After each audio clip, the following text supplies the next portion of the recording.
राधे राधे मेरे दोस्तों, कैसे हैं आप सभी लोग। उम्मीद है आप सभी लोग अच्छे होंगे। कहानी के लिए मेरे चैनल को सब्सक्राइब कीजिए, कहानी को लाइक और शेयर ज़रूर कीजिएगा और कहानी कैसी लगी प्लीज़ कमेंट बॉक्स में ज़रूर बताइएगा। कहानी को लेकर कोई भी राय या सुझाव हो वो भी कमेंट बॉक्स में ज़रूर दीजिएगा। तो शुरू करते हैं हम आज की अपनी कहानी। कोरोना महामारी के चलते लॉकडाउन लगते ही सब प्रवासी मजदूर अपने अपने घर चले गए। महेश अपने घर जा रहा था। बसें भी ना के बराबर चल रही थी।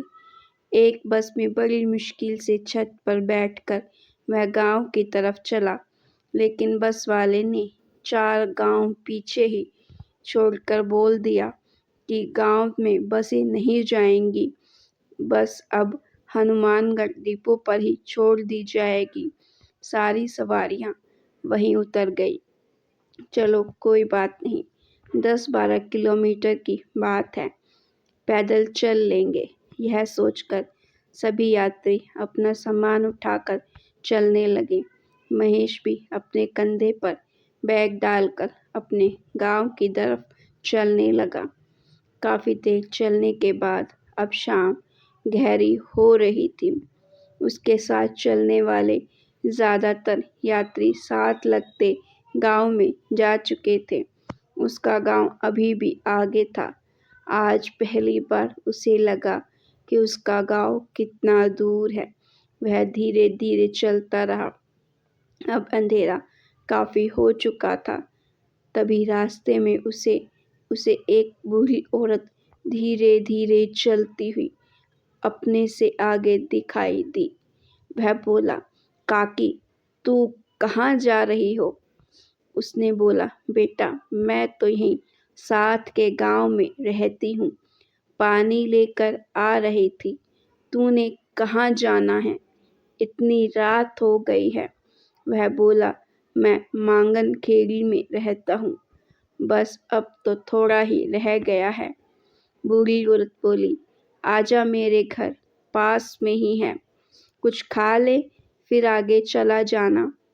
बेटा यह सुबह चले जाना, नहीं तो हम आप तो पहुंच जाओगे।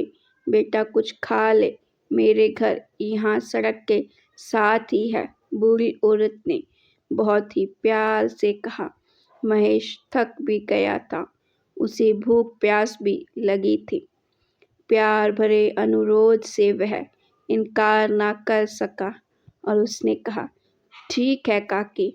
इतना कहकर वह बूढ़ी औरत के पीछे पीछे उसके घर की तरफ चल पड़ा।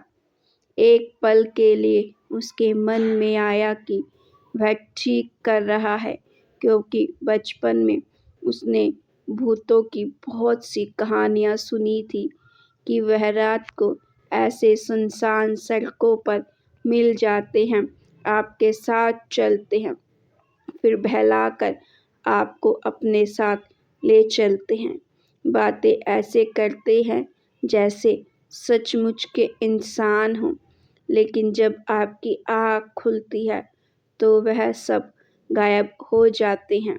उसे एक पल के लिए लगा कि यह अम्मा भी किसी भूतिया कहानी की पात्र तो नहीं। अपने मन को समझा के और अपने डर को दूर करते हुए अपने को बोला, तू तो बस ऐसे ही सोचता है। लॉकडाउन की वजह से सब लोग अपने अपने घरों में फंसे हुए हैं, लेकिन गांव में अभी तक कोरोना का लोगों को पता भी नहीं है, इसीलिए अम्मा को भी नहीं पता। वह पानी लेने जा रही थी, पानी लेकर आई है। अम्मा ने उसे बिठाया। छोटी सी झोपड़ी में अम्मा अकेले ही रहती थी, लेकिन आस-पास दूर तक कोई गांव घर नहीं दिखाई दे रहा था।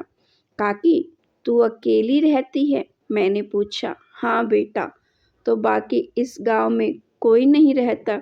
नहीं, सूखा पड़ने के बाद सब लोग आगे वाले गांव में चले गए, मेरा घर ही रह गया है। इतना कहकर अम्मा थाली में मक्के की रोटी और अचार रख ले आई। यह ले, खा ले। महेश ने रोटी खाई। पेट भरने से वह थोड़ी देर बाहर चारपाई पर ही लेट गया। चारपाई पर लेटते ही उसकी आँख लग गई। बहुत काफ़ी दिनों बाद इतना चलने के कारण वह काफ़ी थका महसूस कर रहा था, सो लेटते ही सो गया। सुबह जब आँख खुली तो उसने देखा एक टूटी चारपाई पर लेटा हुआ है। आसपास कोई भी नहीं।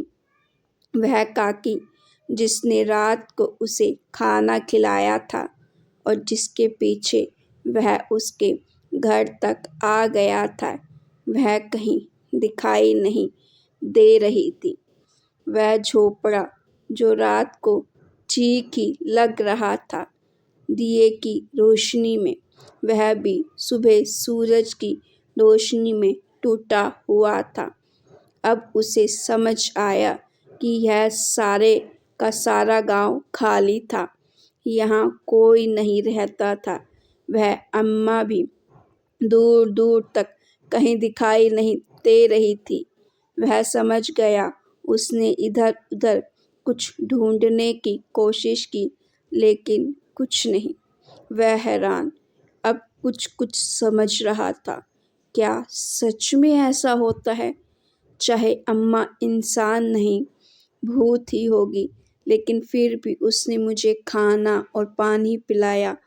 मैं उस वक्त डर रहा था। अकेले होने से वह रास्ते भर मेरे साथ रहकर हिम्मत बनी रही। दिल ही दिल अम्मा का शुक्रिया किया और अपना बैग उठाकर अपने गांव की तरफ चलने लगा। तभी पानी का घड़ा लिए अम्मा लौट आई।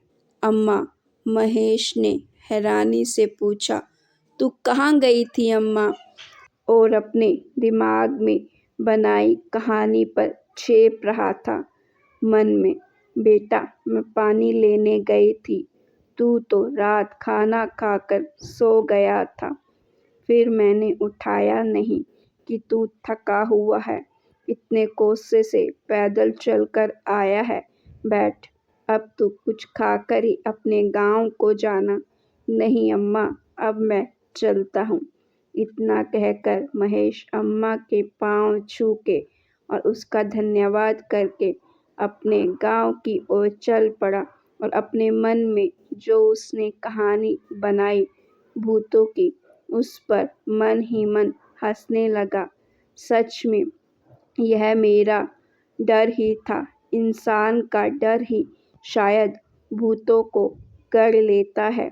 तो गाइस, अगर आपको स्टोरी अच्छी लगी तो प्लीज़ स्टोरी को लाइक ज़रूर कीजिए।